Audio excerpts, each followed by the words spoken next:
উপলক্ষে এই মৎস্য রোপণ করলেন এবং দেখুন বিএনপির ৪৭তম প্রতিষ্ঠাবার্ষিকী উপলক্ষে আমরা ৭ দিনের কর্মসূচি ঘোষণা করেছি।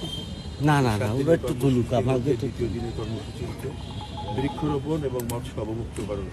এই কর্মসূচি আমাদের দ্বিতীয় দিনেই আমরা রেখেছি এবং এই দ্বিতীয় দিনে এই কর্মসূচি পালন করছি।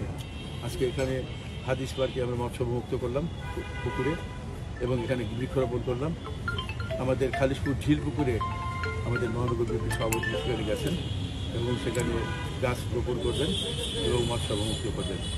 বিএনপি গণতন্ত্র এবং কল্যাণমুখী একটি রাজনৈতিক দল।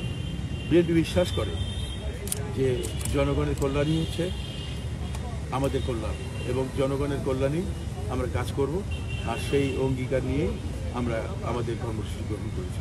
ভাই ঝিল পুকুরে শুনছিলাম আমরা অবমুক্ত করবে জনগণের জন্য, সাধারণ জনগণরা যারা গোসল করবে বা কাপড় চোপড় ধরে সব কিছু করবে, এই যে মাছ ছাড়তে এটা কি জনগণকে এই মাছ কি উপভোগ করতে পারবে নাকি এটা অন্য কোনোভাবে আমরা মাছ ছাড়া দরকার মাছ ছেড়েছি।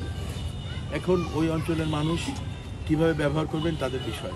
তবে আমার জানা মতো ওই পুকুরটি ঝিল পুকুরটি সিটি কর্পোরেশনের আওতাভুক্ত।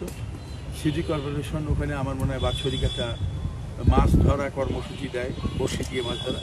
সেটা উনি কিছু করলে করতে পারে।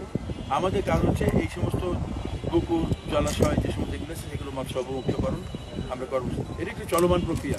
মাসব্যাপী আমরা গাছ লাগাবো, মৎস্য অবমুক্ত করবো, এটা মাসব্যাপী চলবে।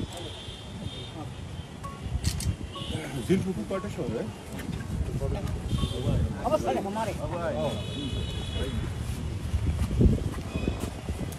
দুবাই কালকেরা আপনার ওই জায়গায় রেডি আছে না?